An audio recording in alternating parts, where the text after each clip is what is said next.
when we're an oil-producing country, keeping refineries open abroad while we're not doing our own. Today, we have a situation where we have our own domestic refinery. We're not importing petroleum products. We're even exporting to Europe, and this is very good for the economy. Artificial exchange rates, especially when you're printing money, cannot work. There was going to be a devaluation. Now, so for me, removing subsidy or liberalizing exchange rate, these are good interventions.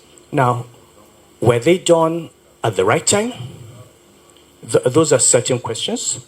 And were there other things that should be done that have not been done? These are other issues. And I think we must make that decision. So it's not enough to say, oh, they removed subsidy. You had to. When you get to a point where 100% of your revenue goes into debt service, you cannot continue. Where is the money going to come from? However, if you decide to remove subsidy and liberalize exchange rate in an environment of very loose monetary conditions, before you have tightened money supply, the naira drops to a bottomless pit. Okay, so that was a timing issue. Okay, secondly, we've removed the subsidy. We're not spending it. What we should now see is fiscal consolidation.